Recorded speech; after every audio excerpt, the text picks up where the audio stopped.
Buenas tardes. El día de hoy analizaremos el capítulo 25, que es la producción y crecimiento. En él verá por qué la productividad es el determinante clave del nivel de vida de un país. Analizará los factores que determinan la productividad de un país y verá cómo influye la política económica de un país en el crecimiento de su productividad.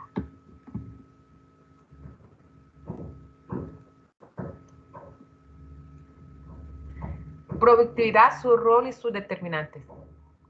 Un país que experimenta un crecimiento tan acelerado puede pasar en una generación de encontrarse entre los países más pobres a encontrarse entre los países más ricos del mundo. Eso se debe a ¿qué? A el crecimiento que puede experimentar un país. ¿Y cómo un país experimenta crecimiento? Por la productividad, qué tan productivos son sus habitantes, ¿sí? Explicar la gran variación de los estándares de vida de todo el mundo es muy fácil. Como veremos, la explicación se puede resumir en una sola palabra: productividad. Pero en otro sentido, la variación internacional es profundamente enigmática. Para explicar por qué los ingresos son mucho más altos en algunos países que en otros, debemos estudiar los muchos factores que determinan la productividad de una nación.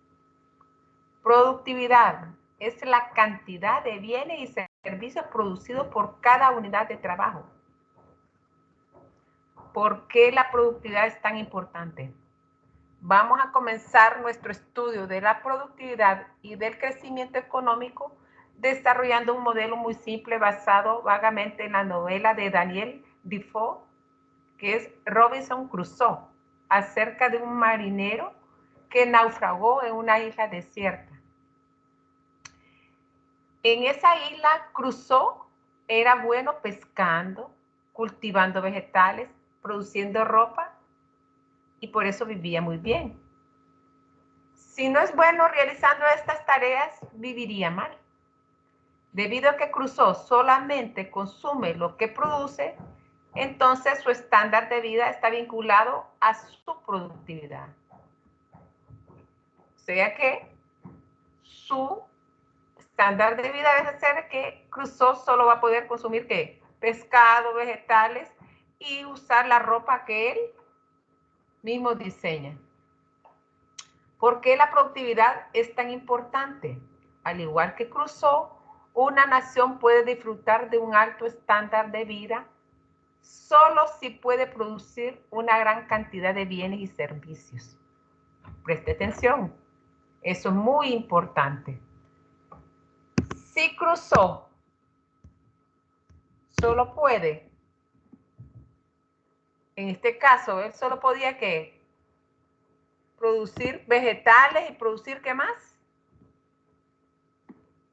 Vegetales, la ropa y pescar, ¿verdad? Vegetales, la ropa y pescar. Pero él nada más que eso podía hacer. Entonces, los estadounidenses viven mejor que los nigerianos porque los trabajadores estadounidenses producen más. Miren, aquí está la clave, producen más que los nigerianos. Los japoneses han disfrutado de un crecimiento económico más rápido que los argentinos debido a que los trabajadores japoneses han experimentado un crecimiento más rápido en la productividad. De hecho, uno de los 10 principios de la economía que vimos en el primer parcial se refiere a que el estándar de vida de un país depende de su capacidad para producir bienes y servicios. O sea que el estándar de vida de nosotros se debe a la capacidad que tenemos para producir bienes y servicios. ¿Cómo se determina la productividad? Aun cuando la productividad es importante en un aspecto único para determinar el estándar de vida de Robinson Crusoe, muchos factores determinan la productividad de Crusoe. Por ejemplo, él sería mejor atrapando peces si tuviera cañas de pescar. Preste atención, cañas de pescar. si lo hubieran capacitado en las mejores técnicas de pesca, si su isla tuviera un suministro más abundante de peces o si inventara una carnada mejor. Cada una de esas frases que yo subrayé viene acá. Mire, cada uno de estos determinantes de la productividad de Crusoe, que podemos llamar capital físico, sería las cañas de pescar. Capital humano, si estuviera capacitado en las mejores técnicas de pesca. Recursos naturales, si tuviera un suministro más abundante de peces. Y conocimiento tecnológico, si inventara una carnada mejor. Veamos los determinantes de la productividad. El primer determinante es el capital físico, que es el conjunto de equipo y estructuras que se usan para producir bienes y servicios. Los trabajadores son más productivos si tienen las herramientas adecuadas con las cuales trabajar. Una característica importante del capital es que es un factor producido. El capital físico es un factor producido de la producción. Es decir, el capital es un insumo para el proceso de producción que en el pasado fue producto del proceso de producción. Imagínese usted si tiene ahorita un tractor para producir. En el pasado, ese tractor, ¿qué fue?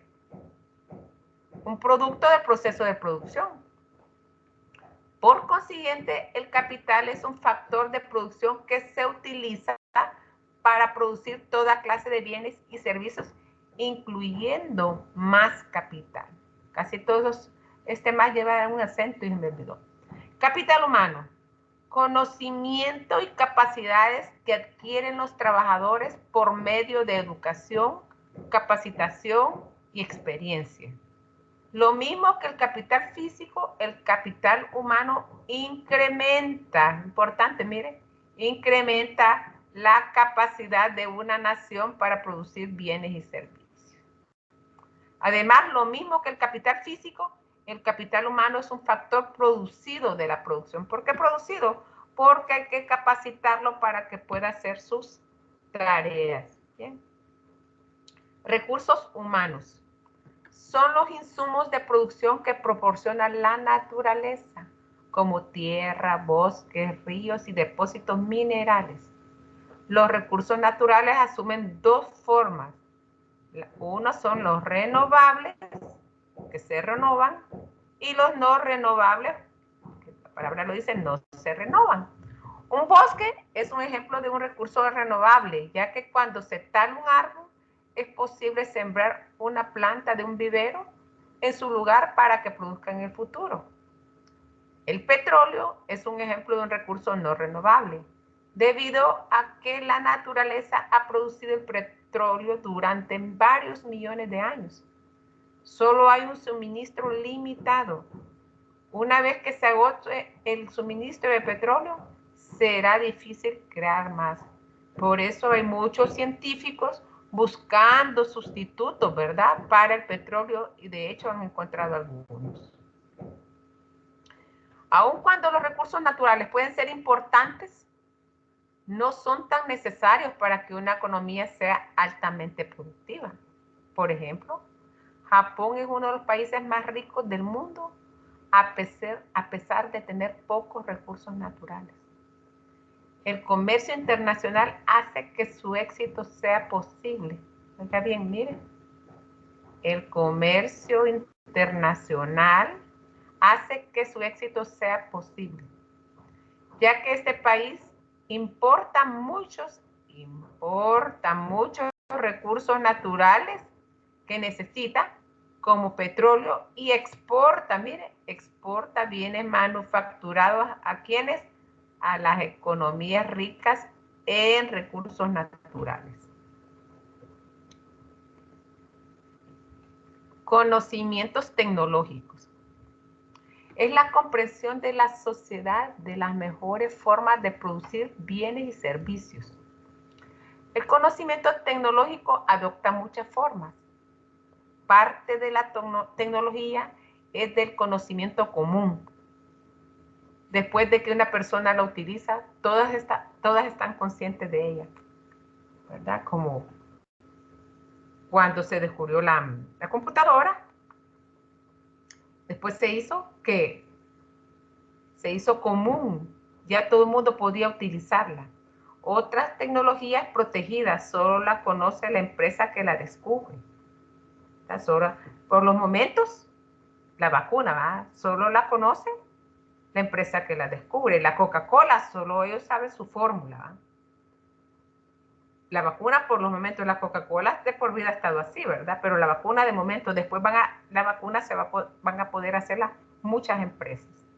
Vale la pena distinguir entre conocimiento tecnológico y capital humano. Aun cuando están estrechamente relacionadas, hay una diferencia importante.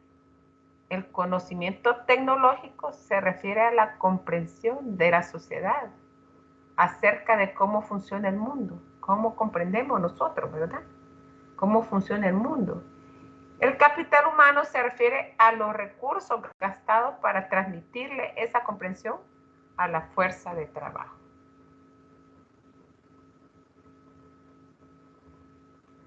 Bien, luego de esto vamos a ver las políticas económicas que un país aplica para que haya un crecimiento en la productividad. Bien, una de las políticas es el ahorro y la inversión. En el ahorro y la inversión veremos que debido a que el capital es un factor producto de la producción, una sociedad puede modificar la cantidad de capital con que cuenta. Si hoy una economía produce una gran cantidad de nuevos bienes de capital, entonces mañana tendrá una mayor existencia de capital y podrá producir más bienes y servicios. Por consiguiente, la única manera de incrementar la productividad futura es invertir más en recursos actuales en la producción de capital. Es decir, para que la sociedad invierta más en capital, escuche bien, debe consumir menos y ahorrar más. Debe consumir menos y ahorrar más de su ingreso actual, ¿verdad? Actual. Es importante observar que alentar el ahorro y la inversión es una forma en que un gobierno puede alentar el crecimiento y en el largo plazo mejorar el estándar de vida de la economía. Bien, entonces mire, alentar el ahorro y la inversión es una forma en que un gobierno puede alentar el crecimiento y en el largo plazo mejorar el estándar de vida de la economía. Bien. Recuerde que usted se hizo las preguntas de qué puede hacer un gobierno con respecto a sus políticas públicas para aumentar la productividad y los estándares de vida. Pues aplicar estas políticas que estamos ahorita viendo. Bien. Otra política es rendimientos decrecientes. Dice que es la propiedad según la cual el beneficio de una unidad extra de un insumo disminuye a medida que la cantidad del insumo se incrementa. En otras palabras, cuando los trabajadores ya tienen gran cantidad de capital para producir bienes y servicios y se les da un aumento de una unidad adicional de capital, eso incrementa la productividad solo ligeramente. Le pongo un ejemplo. Veamos, en Estados Unidos, usted le da a una escuela 100 computadoras, la productividad de ella va a ser prácticamente nula, porque en una escuela ahí todos tienen computadora. Mientras que usted le da 100 computadoras a una escuela nuestra, la productividad va a ser grande porque no las tiene. ¿Verdad? Entonces, por eso hay rendimientos decrecientes cuando se tiene mucho capital físico, ¿verdad? Pero eso sucede más en países desarrollado, ¿verdad? Debido a los rendimientos decrecientes, un incremento en la tasa de ahorro conduce a un mayor crecimiento solo durante algún tiempo. A medida que la tasa de ahorro más alta permite una mayor acumulación de capital, los beneficios de una unidad adicional de capital disminuyen a lo largo del tiempo y el crecimiento también disminuye. En el largo plazo, la tasa de ahorro es más alta, conduce a un nivel más alto de productividad y de ingreso, pero no a un crecimiento mayor de esas variables. Ya lo vamos a ver con una gráfica. Efecto de convergencia, es propiedad según la cual los países que empiezan siendo pobres tienden a crecer con mayor rapidez que los países que empiezan siendo ricos, ¿verdad? Siendo ricos, imagínate, tienen todas las variables que habíamos mencionado. Tienen capital físico, tienen capital humano, tienen recursos naturales, tienen tecnología. Mientras que los países pobres no tienen todos esos recursos, algunos los recursos naturales, ¿verdad? Pero al obtener más recursos, pues ellos se vuelven tienen mayor facilidad de convertirse en países ricos, ¿bien? Mire esta función de producción. Lea este cuadro 1, dice, cuando la economía tiene un bajo nivel de capital, una unidad extra conduce a un gran incremento en la producción. Y aquí se miren, es bien inclinada la función de producción. Miren, cuando hay poco capital por trabajador. Pero, número 2, cuando la economía tiene un alto nivel, mire, aquí son niveles pequeños de capital por trabajador. Pero aquí, cuando ya empiezan a ver niveles altos de capital, una unidad extra de capital conduce a un pequeño crecimiento en la producción. Mire, la producción se vuelve casi plana, mire, bien plana, ¿verdad? O sea que entre más capital tenga por trabajador, menos contribuye en la producción. Otra política, inversión del extranjero. Se ha discutido la forma en la cual las políticas orientadas a incrementar la tasa de ahorro de un país pueden incrementar la inversión y por consiguiente el crecimiento económico a largo plazo. El ahorro de los residentes domésticos no es la única forma de que un país invierta en capital nuevo. O sea que el ahorro de los residentes no es la única forma. La otra forma es la inversión que hacen los extranjeros. Hay dos maneras de que puedan invertir los extranjeros. La número 1 dice una inversión de capital que es propiedad y está operada por una entidad extranjera, se llama inversión extranjera directa. Pero una inversión que está financiada con dinero extranjero, pero que está operada, esto es lo más importante, por residentes nacionales, se denomina inversión extranjera de cartera, ¿bien? La primera es propiedad y está operada por ellos. La segunda, ellos ponen el dinero y está operada por, en este caso, si fuera en Honduras, por los hondureños. Otra política, educación. La inversión en capital humano es por lo menos tan importante como la inversión en capital físico para el éxito económico de un país en el largo plazo. ¿De qué le sirve a un país, a una empresa, contratar capital humano si no va a poder utilizar el capital físico que ya tiene ahí? Imagínese que yo contrate a un conserje y lo quiera poner a manejar la computadora para que lleve la contabilidad. No, ¿verdad? Necesita educación, necesita ser educado, ¿verdad? Ser entrenado, ¿verdad? Bueno, mire, el capital humano es particularmente importante para el crecimiento económico, debido a que transmite externalidades positivas. Por ejemplo, una persona educada podría generar nuevas ideas acerca de cómo producir en una forma mejor los bienes y servicios. Entre más educado a las personas, más ideas tiene, ¿verdad? Más conocimientos tiene. Si esas ideas forman parte del conjunto de conocimientos de una sociedad, de manera que todas las puedan utilizar, entonces las ideas son un beneficio externo de la educación.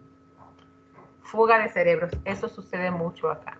Acá y en unos países como los nuestros, aquí en Latinoamérica.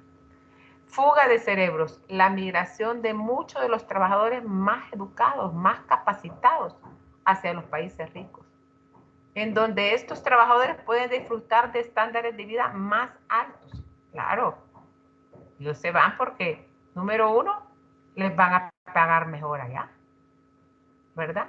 Número dos, van a estar en un país donde es mejor la educación, es mejor la salud, es mejor los hospitales, son mejores las carreteras, todo es mejor. Y el pago también es mejor, el salario es mejor, entonces por eso se van, ¿verdad? Fácilmente. Salud y nutrición, muy importante. Mire, el término capital humano, esta es otra política, usualmente se refiere a la educación, pero también se puede utilizar para describir a otro tipo de inversión en las personas, gastos que conducen a una población más saludable. Bien, más saludable. Los trabajadores más saludables son más productivos. Dígame, usted póngase a pensar, a un trabajador desnutrido que no tiene que no se alimenta bien, que no tiene cómo alimentarse, ¿qué es lo primero? Si no se alimenta bien, va a pasar enfermo. ¿A dónde va a pasar? En el hospital. ¿Y qué va a pasar? Casi no va a ir a trabajar, ¿verdad? Y si está mal alimentado, ¿qué le va a salir de la cabeza a ese trabajador? Muy poco, ¿verdad? Muy poco, ¿verdad? Porque esas personas están debilitadas, no quieren trabajar, van por compromiso porque necesitan el dinero. Mientras que una persona saludable, que se alimenta bien, ¿qué pasa? Ni al seguro social va, ¿verdad? Ni al privado. Es raro que se enferme, tal vez ya con la edad.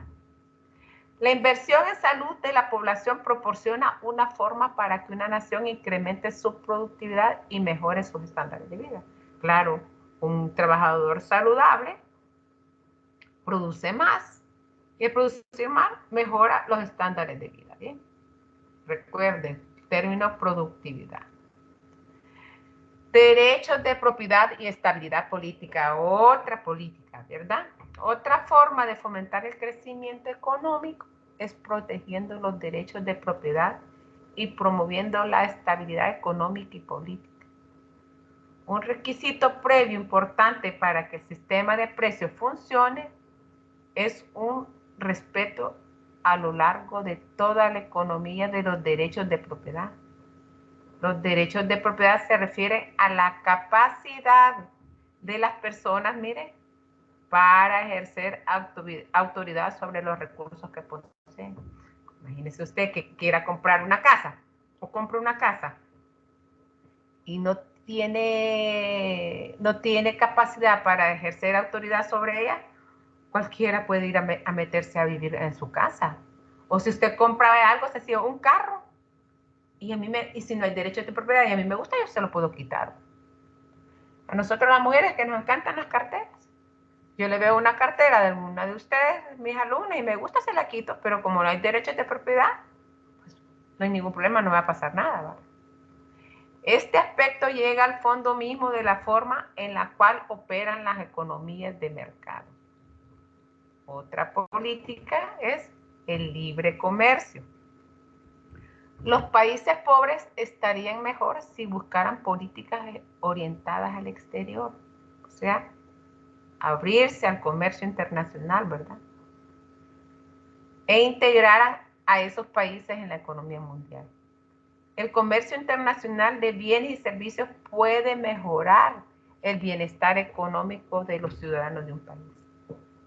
En cierta forma, el comercio es un tipo de tecnología, ya que permite la transmisión de conocimientos.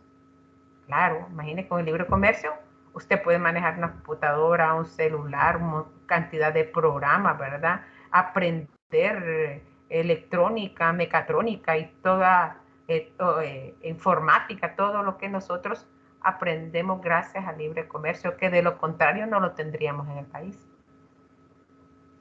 Investigación y desarrollo. La razón principal de que los estándares de vida sean más altos en la actualidad que hace un siglo es el avance del conocimiento tecnológico. Gracias al conocimiento tecnológico hemos avanzado increíblemente, ¿va? El teléfono, el transistor, la computadora, el motor de combustión interna se encuentran entre los miles de innovaciones que han mejorado la capacidad para producir bienes y servicios. La mayoría de los avances tecnológicos proviene de la investigación. De otra manera no podríamos tenerlo, ¿verdad? De la investigación que privada de empresas e inventores individuales, pero también hay un interés público en promover estos esfuerzos. En general, el conocimiento es un bien público. Es decir, una vez que una persona descubre una idea, esa idea pasa a formar parte del conjunto de conocimientos de la sociedad y otras personas la pueden utilizar libremente. Se imagina que no fuera un bien público. No podríamos ni leer, ni escribir, ni usar computadora, ni celular, ni aprender nada por Google, ¿verdad? Las cosas que son buenas de Google. Así como el gobierno tiene un rol en promover un bien público, como la defensa nacional, también tiene un rol para alentar la investigación y el desarrollo de nuevas tecnologías. Esto sería bien importante, ¿verdad?, que lo aplicara nuestro gobierno. Por último, el crecimiento de la población. Bien. Los economistas y otros científicos sociales desde hace largo tiempo han debatido la forma en la cual la población afecta a la sociedad. El efecto más directo es sobre el tamaño de la fuerza de trabajo. Una población grande significa más trabajadores para producir bienes y servicios. Yo estoy en contra de eso. Sin embargo, al mismo tiempo, una mayor cantidad de población significa que hay más personas, miren, para consumir esos bienes y servicios. De manera que, aunque un incremento en la población represente más demanda, eso no significa necesariamente un estándar de vida mejor para un ciudadano típico. Tal vez es un estándar de vida mejor para la gente que está preparada, ¿verdad? Capacitada, ¿bien? Porque la gente preparada, capacitada, va a poder tener dinero para comprar esos productos, pero la gente pobre, mire, la gente pobre que no tiene ningún grado de educación, hay millones de productos que no los conocen y que los venden en el país. No se imagina los que venden fuera, ¿verdad? Porque las personas que están bien preparadas pueden viajar. Y al viajar, pues pueden conocer cantidad, no solo conocer lugares, conocer y disfrutar de cantidad de productos. Bien, vamos a preguntas y respuestas, chicos.